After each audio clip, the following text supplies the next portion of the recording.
Hello guys, class 9। देखिए, जो हमारा साइंस सब्जेक्ट है उसके अंदर फिजिक्स पोर्शन है, उसको हम यहाँ पे स्टडी करेंगे। तो 9th क्लास में जो फर्स्ट चैप्टर है हमारे पास वो है क्या, मोशन का, कि मोशन क्या होता है और उसको हम कैसे डिस्क्राइब कर सकते हैं। तो ये सब कुछ हम इस चैप्टर के अंदर पढ़ने वाले हैं। तो सबसे पहले जो चैप्टर का नाम है मोशन, उसकी डेफिनेशन हम अगर जानना चाहें तो मोशन होता क्या है। मोशन हमारे पास है कोई भी ऑब्जेक्ट अगर वो रेस्ट पोजीशन पे है तो वो अपनी पोजीशन चेंज कर रहा है। किसके साथ? टाइम के साथ। अगर वो अपनी पोजीशन को चेंज कर रहा है तो उसको हम क्या बोलेंगे? मोशन बोलेंगे। क्लियर है? यहाँ पे हम इसको अच्छे से क्लियर करेंगे कंप्लीट चैप्टर को पढ़ के। तो क्या है, a tree is fix eight a place. हमारे पास जो ट्री होते हैं वो क्या है, फिक्स हैं एक जगह पे। So we say that it is stationary. तो हम उनको बोल सकते हैं वो क्या है, स्टेशनरी है, स्थिर है एक जगह पे।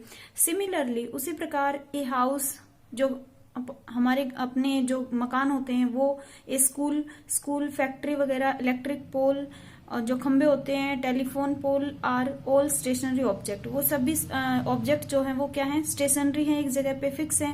Which remain fix eight a place, जो कि फिक्स है एक जगह पे। ऑन द अदर हैंड, दूसरी साइड हम ये बोल सकते हैं a man, animal, birds, car, buses, train, ship and airplane etc do not remain stationery at all the time. ये सारे के सारे जो बसेस हैं, ट्रेन है, वो एक जगह पे फिक्स नहीं रह सकती। कब? हमेशा के लिए। वैसे तो रेस्ट पोजीशन पे हो सकती हैं, लेकिन हम इनको ये नहीं बोल सकते कि वो स्टेशनरी ऑब्जेक्ट में आती हैं। हमेशा हर टाइम पे वो फिक्स नहीं रह सकते एक जगह पे। They can move from one place to another. वो मूव कर सकते हैं एक जगह से दूसरी जगह पे। For example, a man move when he walk along a road. हम एग्जाम्पल क्या ले सकते हैं यहाँ पे, a man move when he walk along a road. कोई मैन है वो क्या करता है, मूव करता है। He walk along a road, road के साथ साथ मान लो स्ट्रेट रोड पे वो मूव कर रहा है तो मूव कर सकता है। A bird move when it fly in the sky. Bird move करते कहाँ पे, स्काई मतलब आसमान में वो क्या करते हैं, उड़ते हैं। A cheetah move when it run in jungle. चीता मूव करता है कहाँ पे, जंगल में। And a fish move when it swim in water. और फिश मूव करती है कहाँ पे, जब वो स्विम करती है पानी के अंदर। सिमिलरली उसी प्रकार ए कार और bus move on road.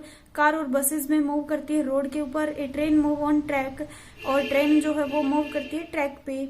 A ship move in water and an aeroplane move when it fly in air from one place to another.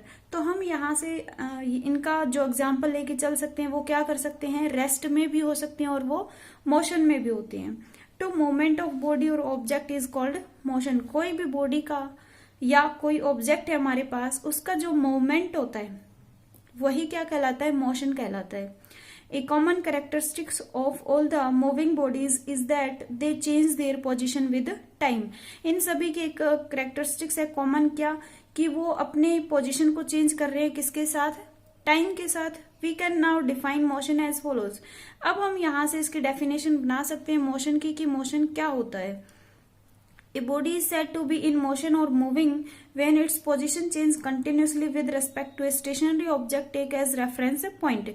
यानी कि हम यहाँ से इसके डेफिनेशन को ऐसे समझ सकते हैं, कोई भी बॉडी है उसको हम मोशन में कब बोलेंगे, जब वो अपनी पोजीशन को चेंज कर रहा है लगातार, किसके साथ, with respect to stationary object, किसी स्टेशनरी ऑब्जेक्ट के साथ।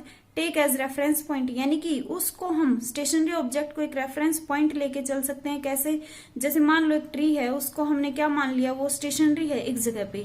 वहां से कोई व्हीकल या कोई कार मूव कर रही है, तो हम कब बोलेंगे उस कार को मूवमेंट में, जब उस स्टेशनरी ऑब्जेक्ट को छोड़ के वो आगे निकल जाती है। इसका मतलब जो स्टेशनरी ऑब्जेक्ट था वहां से वो क्रॉस करके गई है, तो वो किस में है, मोशन के अंदर है।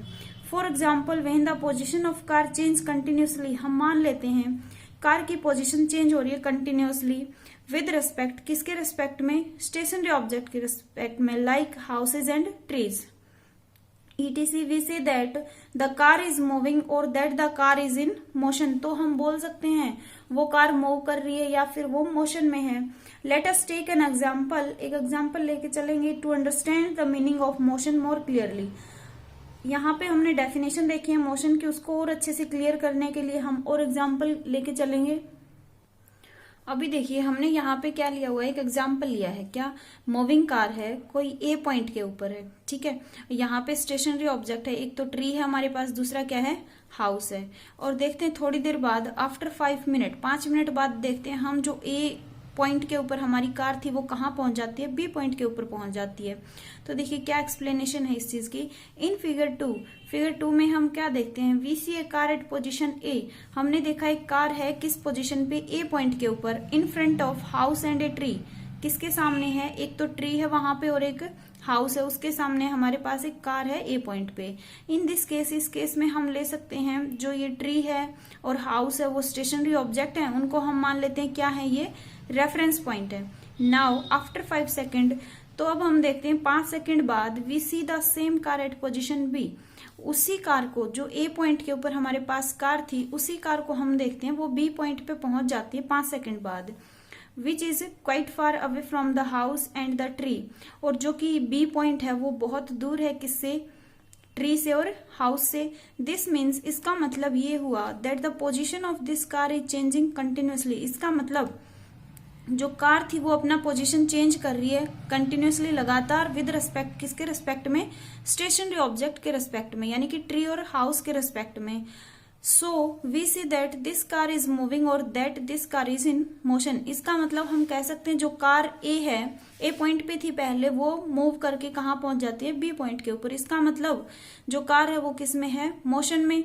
सम अदर बॉडीज और object around us which show different kind of motion are swim, झूला, merry go round, pendulum of clock and hand of watch. ये सभी किसके एग्जाम्पल हैं, मोशन के एग्जाम्पल हैं। आगे देखते हैं इसकी definition. If A body move Fairlie fast then its movement or motion can be observed easily, but if a body move very slowly then it become difficult to observe its movement immediately। इसका मतलब ये हुआ, कोई object या कोई body fast move करती है तो हम उसको बता देते हैं इजीली कि वो मोशन में है, लेकिन अगर कोई ऑब्जेक्ट स्लोली मूव करती है तो वो डिफिकल्ट हो जाता है हमारे लिए बताना कि कोई ऑब्जेक्ट वो मूवमेंट कर रहा है या मोशन में है या नहीं है। For example, a wrist watch has 3 hand, a second hand, minute hand and hour hand, which move round and round on the dial of the watch. यानी कि सेकंड की सुई होती है, 1 मिनट की होती है और 1 घंटे की होती है। Now the second hand of watch move quite fast. जो सेकंड नीडल है, सेकंड वाली नीडल हमारे पास, वो क्या करती है, जल्दी चलती है, फास्ट मूव करती है। तो हम उसको बता सकते हैं वो किस में है, मोशन में है, मूवमेंट कर रही है। So we can observe the motion of the second hand of the watch very easily. तो उसको हम इजिली बता सकते हैं कि वो मोशन में है। But the minute hand and horse hand of A watch move quite slow. लेकिन वो बहुत धीरे धीरे चलती हैं सुइयां, कौन सी, मिनट वाली और घंटे वाली। So there movement can not be observe easily. तो उनका जो मूवमेंट है, मोशन है, उसको हम इजिली ऑब्जर्व नहीं कर पाते हैं। We will have to keep on observing the position of minute hand and hour hand for quite some time to find out whether they are moving or not. तो उनको हम थोड़ी देर बाद पता चलता है कि वो मोशन में है या नहीं है। This is because when a body move its position change with time. ये किस वजह से होता है, जो बॉडी है वो मूव करती है किसके साथ, अपनी पोजिशन को चेंज करती है किसके साथ, टाइम के साथ। In order to study the motion of bodies और object we should first know the meaning of 2 term. हमें कोई भी ऑब्जेक्ट का मोशन करने से पहले क्या पता होना चाहिए, 2 टर्म हमें आनी चाहिए। कौन कौन सी, एक तो हमें पता होना चाहिए कि डिस्टेंस क्या होता है, दूसरा हमें पता होना चाहिए कि डिस्प्लेसमेंट क्या होता है।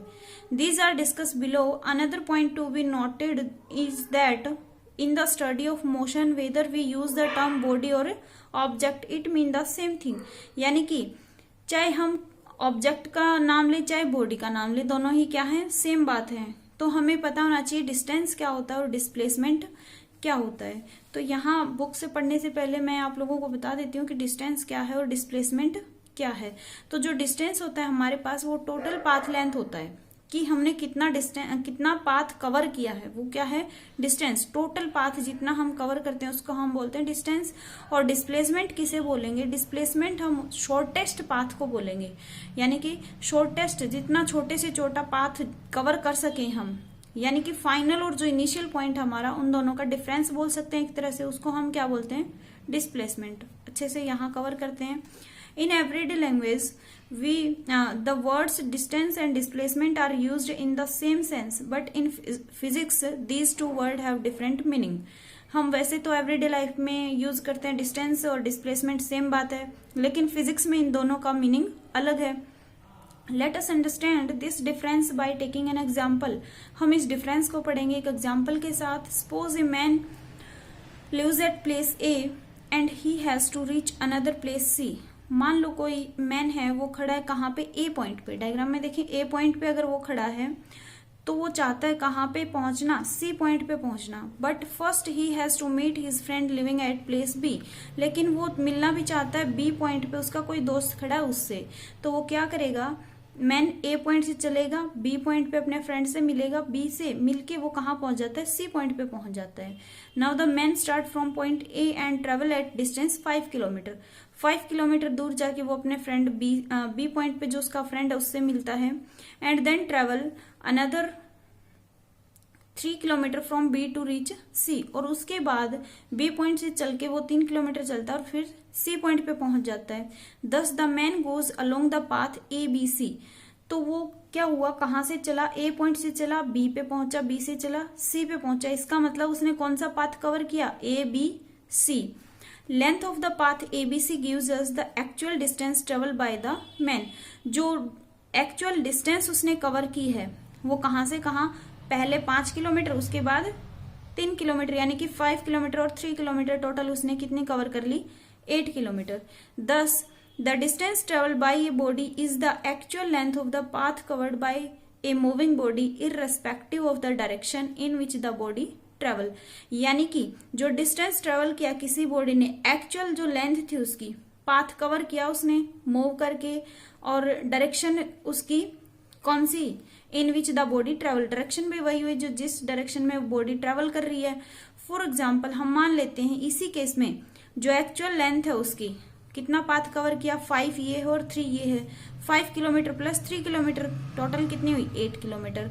So the distance travel by the man is 8 kilometre. इसका मतलब जो डिस्टेंस ट्रेवल की है मैन ने वो कितनी है, 5 + 3 8 kilometre. We will now discuss this problem in a different way. इसी प्रॉब्लम को हम एक अलग तरीके से देखते हैं. When the man has reach point C. अब मान लेते हैं हम वो मैन पहुंच चुका है कहाँ पे, सी पॉइंट के ऊपर. We want to know how far he is now from the starting point A. अब हम जानना चाहते हैं सी पॉइंट पे पहुंचने के बाद कि जो उसका ए पॉइंट था वो उससे कितनी दूर है. That is we want to know the shortest distance between point A and point C. अब हम इसका मतलब हम चाहते हैं शॉर्टेस्ट डिस्टेंस कितनी हुई सी और ए पॉइंट के बीच में. Let us draw a straight line. अब हम क्या करते हैं, एक स्ट्रेट लाइन ड्रॉ कर लेते हैं. कहाँ से कहाँ, ए से सी तक, between A and C. The length of the straight line path A C. इसका मतलब जो स्ट्रेट लाइन पाथ हमारा वो क्या बन चुका है, ए सी, विच इज 4 किलोमीटर हेयर. वो कितना है, 4 किलोमीटर है. ठीक है, 4 kilometre is the displacement of the man from point A. इसका मतलब जो डिस्प्लेसमेंट होगा वो क्या डेफिनेशन बनी यहां से कि शॉर्टेस्ट पाथ होगा कहां से कहां, फाइनल पॉइंट कहां पे पहुंचा वहां से और जहां से चला था इनिशियल पॉइंट, दोनों के बीच का शॉर्टेस्ट पाथ क्या कहलाएगा, डिस्प्लेसमेंट. क्लियर है इतना. इसका मतलब हम यहां से क्या बोल सकते हैं, ऑन रीचिंग सी पॉइंट पे पहुंचने के लिए the man is only 4 kilometre away from the starting point ए. इसका मतलब 4 किलोमीटर दूर है वो ए पॉइंट से, जहां से चला था स्टार्टिंग पॉइंट उससे. This displacement is in the east direction. और वो डिस्प्लेसमेंट किस डायरेक्शन में है, ईस्ट की डायरेक्शन में. यानी कि उसके लिए हमें क्या पता होना चाहिए, उसके डायरेक्शन भी. दस हम यहां से क्या बोल सकते हैं, when A body move from one point two another. यानी कि कोई बॉडी मूव करती है कहां से, एक पॉइंट से दूसरे पॉइंट पे. The distance travel refer to the actual length. इसका मतलब जो डिस्टेंस हम किसको बोलेंगे, एक्चुअल लेंथ को बोलेंगे. एक्चुअल में कितनी लेंथ उसने कवर की है of the indirect path, whereas displacement refer to the straight line path between the initial and the final position. यानी कि फाइनल और जो हमारा इनिशियल पॉइंट है उन दोनों के डिफरेंस को हम क्या बोल सकते हैं, डिस्प्लेसमेंट बोल सकते हैं. जैसे मान लो यहाँ पे ये पॉइंट ए है, यहां से चले इस बी पॉइंट के ऊपर पहुंच गए हम, उसके बाद सी पॉइंट पे गए, उसके बाद डी पॉइंट पे जाते हैं, फिर हम ई पॉइंट पे पहुंच जाते हैं, यहाँ पे इस ई पॉइंट पे। तो ये मान लो 3 किलोमीटर है, ये भी 3 है, ये भी 3 है, ये भी 3 किलोमीटर है। अब पूछे कि टोटल डिस्टेंस और डिस्प्लेसमेंट कितनी हुई, तो डिस्टेंस तो हम टोटल बता देंगे, ए से बी कितना है हमारा, A B plus B C plus C D plus D E, ये क्या हो गया टोटल डिस्टेंस, यानी कि ए बी कितना 3 प्लस 3 प्लस 3 प्लस 3, ठीक है।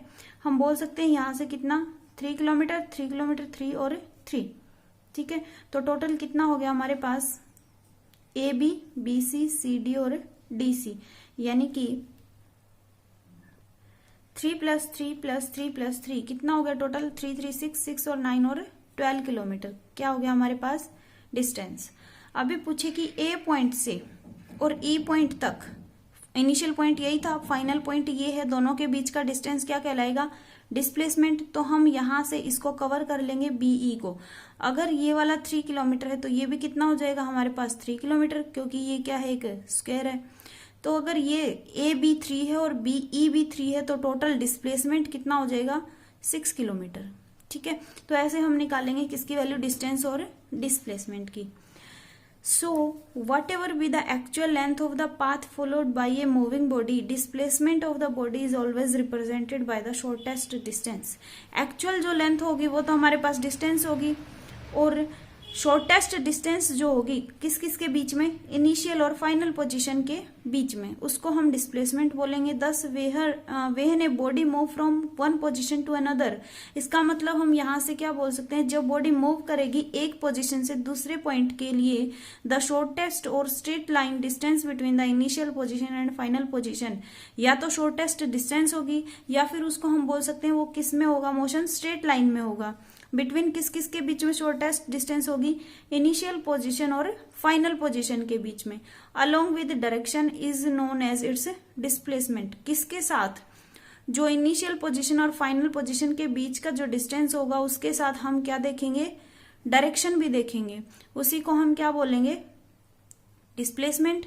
In the above example, the shortest distance between the initial position A and final position C, अभी जो हमने ट्रायंगल वाला एग्जाम्पल लिया था उसके अंदर इनिशियल पोजीशन क्या थी हमारे पास A पॉइंट पे, और फाइनल पोजीशन कहाँ थी C पॉइंट पे। तो दोनों के बीच की डिस्टेंस कितनी थी 4 kilometre. So the displacement of man is 4 kilometre. तो हम यहाँ से बोल सकते हैं जो डिस्प्लेसमेंट होगी मैन की वो कितनी होगी 4 kilometre in the east direction. किस डायरेक्शन में, इस डायरेक्शन में। It is clear that the distance travel has only magnitude, इसका मतलब हम बोल सकते हैं यहाँ से जो डिस्टेंस होता है हमारे पास उसका क्या होता है, सिर्फ मैग्नीट्यूड होता है। Whereas displacement has magnitude as well as direction, और जो डिस्प्लेसमेंट है हमारे पास उसका क्या होगा, मैग्नीट्यूड भी होगा और डायरेक्शन भी होगी। क्लियर हुआ दोनों में डिफरेंस कि डिस्टेंस क्या है और डिस्प्लेसमेंट क्या है। पहले दोनों की डेफिनेशन बता देंगे, डिस्टेंस क्या है एक्चुअल पाथ लेंथ, और डिस्प्लेसमेंट क्या है इनिशियल पोजीशन और फाइनल पोजीशन के बीच का डिस्टेंस, ठीक है, उसको हम बोलेंगे डिस्प्लेसमेंट। अभी डिस्टेंस के लिए हम बोल सकते हैं उसके पास सिर्फ मैग्नीट्यूड होता है, और डिस्प्लेसमेंट जो उसके पास मैग्नीट्यूड और डायरेक्शन दोनों होती है। द क्वांटिटी है like distance displacement etc are known as physical quantity. इस टाइप की क्वांटिटी जैसे कि डिस्टेंस है और डिस्प्लेसमेंट है, इस टाइप की क्वांटिटी को हम क्या बोलेंगे, फिजिकल क्वांटिटी बोलेंगे, या फिर इसको बोल सकते हैं क्वांटिटीज ऑफ फिजिक्स। ये किसकी क्वांटिटी है, फिजिक्स में क्वांटिटी है, कौन कौन, डिस्टेंस और displacement. The magnitude of A physical quantity means size of the physical quantity.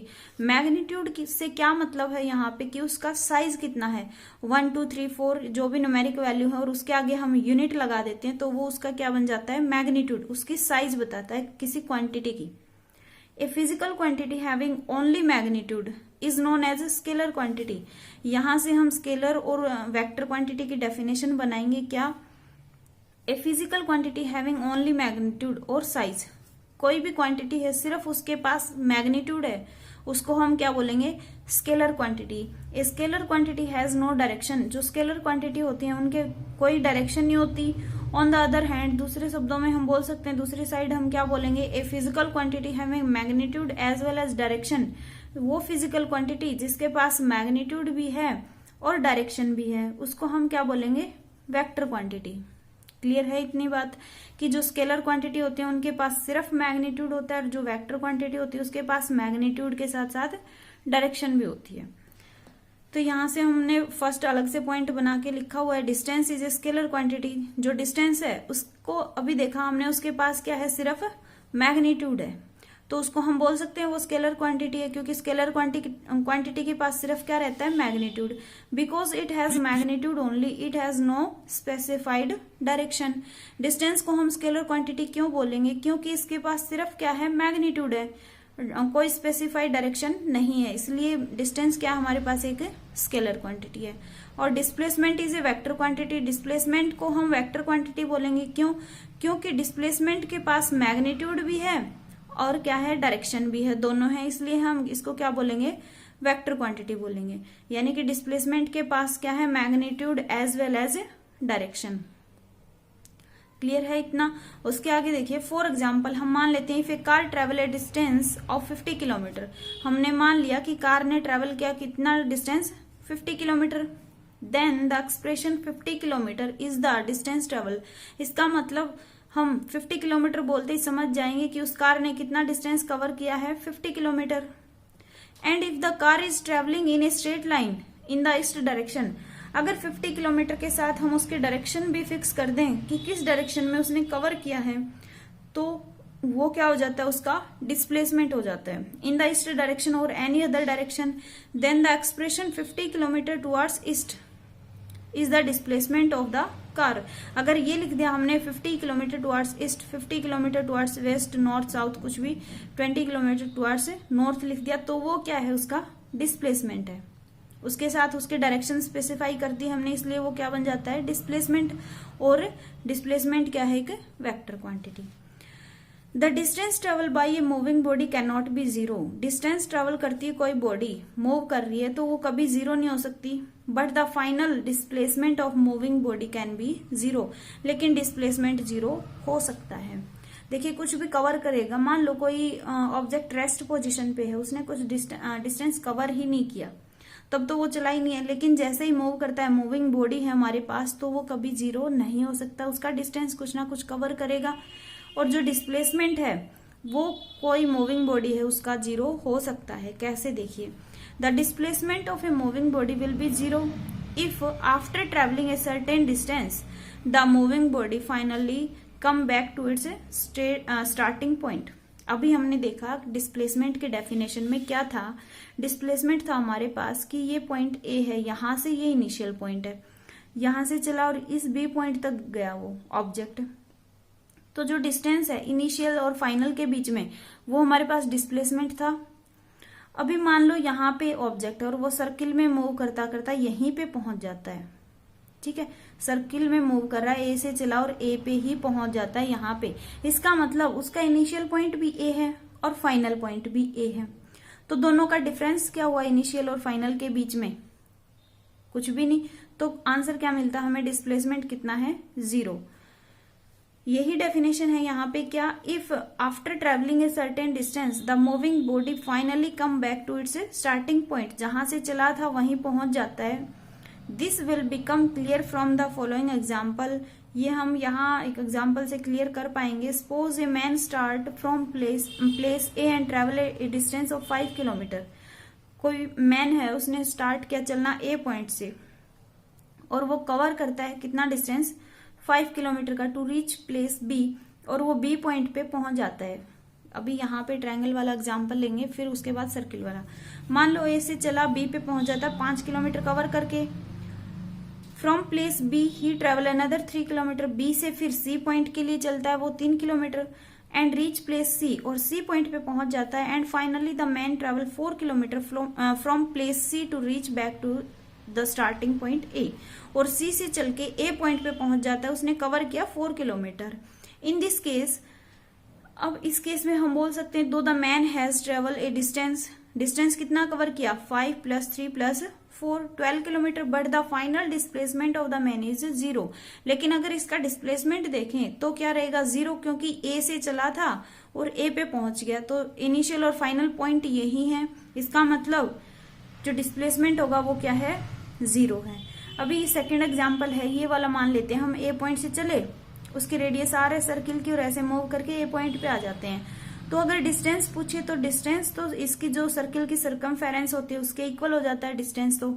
लेकिन जब डिस्प्लेसमेंट देखते हैं तो ए से चल के वापस ए पे पहुंच जाते हैं, इसका मतलब डिस्प्लेसमेंट क्या हुआ, 0। क्लियर है डिस्टेंस और डिस्प्लेसमेंट में डिफरेंस। आगे देखिए, this is because the man has reached back at the starting point. इसका मतलब मैन जहां से चला था वहीं पहुंच जाता स्टार्टिंग पॉइंट पे, ए पे, and the straight line distance between the initial position A and final position is 0। Thus we take a round trip and reach back at the starting point. हम मान लेते हैं क्या लिया था हमने, एक सर्किल के अंदर बात की थी कि ए पॉइंट से चले थे और ए पॉइंट पे वापस से पहुंच जाते हैं। Though we have travel some distance our final displacement will be 0। जो हमारा फाइनल डिस्प्लेसमेंट होगा वो क्या रहेगा, 0। This is because the straight line distance between the initial and final position will be 0। इसका मतलब स्ट्रेट लाइन कब बनती है, जब हमारे पास इनिशियल और फाइनल पॉइंट के बीच कुछ डिस्टेंस होता है उस टाइम पे। लेकिन इनिशियल पॉइंट और फाइनल पॉइंट सेम है, एक ही है, इसका मतलब वहां पे डिस्प्लेसमेंट क्या रहता है, 0। For example, if we travel along a circular track of radius R. अब हम नेक्स्ट एग्जाम्पल जो कर लिया वो मान के चले हैं कि उसका रेडियस कितनी है, आर है, and reach back at the starting point A, और वापस ए पॉइंट पे पहुंच जाते हैं, ऐसे ही चले थे। Then do we travel a distance 2πr। तो हमने डिस्टेंस कितना कवर कर लिया, जो सर्किल की सरकमफेरेंस है उतना टोटल डिस्टेंस हमने कवर किया 2πr।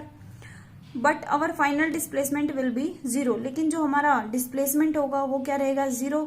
We will now solve a problem based on distance and displacement. अब हमारे पास एक क्वेश्चन है डिस्टेंस और डिस्प्लेसमेंट से रिलेटेड। क्या,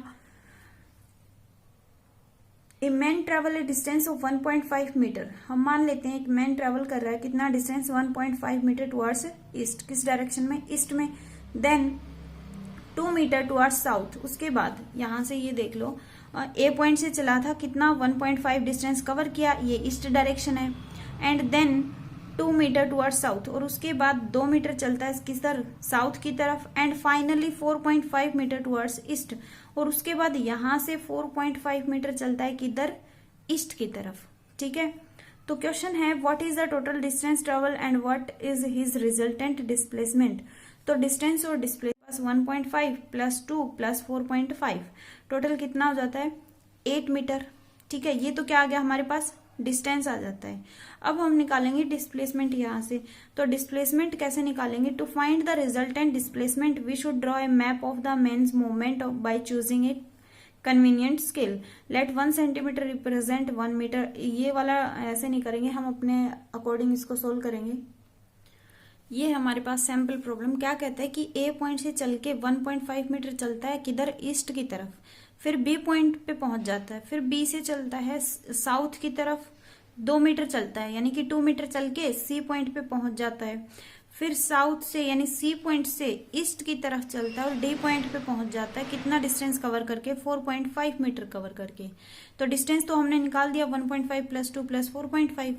अभी निकालेंगे डिस्प्लेसमेंट। तो डिस्प्लेसमेंट हमने क्या बोला था, क्या होता है कि जो इनिशियल पॉइंट हमारा वहां से और जो फाइनल पॉइंट है उसके बीच का डिस्टेंस। तो एक स्ट्रेट लाइन आएगी, हम मान लेते हैं यहां से ए से डी की तरफ, ये स्ट्रेट लाइन हमने मान ली यहां से। तो हम क्या करते हैं, इस पॉइंट तक इस लाइन को ड्रॉ करें। अगर इस पॉइंट तक इस लाइन को ड्रॉ करते हैं, ये वाली लाइन यहां तक, तो इसको हम नाम दे देते हैं क्या, ई। ये क्या, अभी इसको मिला देते हैं, यहां से यहां तक अगर इसको हम मिला देते हैं तो देखिए, अगर हमारे पास यहाँ पे ये 1.5 मीटर है ए बी, तो इसको हम बोल सकते हैं ई सी 1.5 मीटर होगा। ठीक है, यहां से बी सी हमारे पास अगर 2 मीटर है तो हम बोल सकते हैं ए ई हमारे पास 2 मीटर होगा। क्लियर है इतना। तो अभी देखिए, हम यहाँ पे अगर पाइथागोरस थ्योरम लगाते हैं तो पाइथागोरस थ्योरम क्या कहती है, जो हाइपोटेन्यूज स्क्वायर होती है ए डी, यही निकालना है हमें डिस्टेंस ए डी का। ए डी स्क्वायर किसके इक्वल होती है, A E square plus E D square, यही होगा पाइथागोरस थ्योरम से। तो ए डी स्क्वायर हमें ए डी की वैल्यू निकालनी है, यहाँ से ए ई की वैल्यू गिवन है हमारे पास 2 मीटर, तो 2 स्क्वायर प्लस ई डी कितना है, E C plus C D, E D यही होगा, E D equal E C plus C D. तो ई सी की वैल्यू है हमारे पास 1.5 प्लस सी डी की वैल्यू कितनी है 4.5, तो टोटल कितनी हो जाती है 6 मीटर। ठीक है, तो यहां से लिख सकते हैं 6 स्क्वायर। तो AD स्क्वायर क्या हो जाएगा, 2 square 4 plus 6 square 36। AD square क्या हो जाएगा, 36 और 4 40। और यहां से अगर AD निकालना है तो 40 रूट में हो जाएगा। और 6 की अगर स्क्वायर करते हैं 36 आता और 40 है, तो इसको हम क्या लिखेंगे, 6.3 मीटर। ये क्या आ गया हमारे पास, AD की वैल्यू। और यही क्या है, डिस्प्लेसमेंट है। डिस्प्लेसमेंट की वैल्यू और AD की वैल्यू ये आ गई हमारे पास 6.3 मीटर। यही निकालना था क्या, what is his resultant displacement, तो वो कितना आ गया हमारे पास 6.3 मीटर। क्लियर है इतना। तो यहाँ पे हमारे पास टॉपिक क्लियर होता है डिस्टेंस और डिस्प्लेसमेंट का। नेक्स्ट वीडियो में हम डिस्कस करेंगे कि यूनिफॉर्म मोशन क्या होता है और नॉन यूनिफॉर्म मोशन क्या होता है। आज के लिए इतना ही, थैंक यू।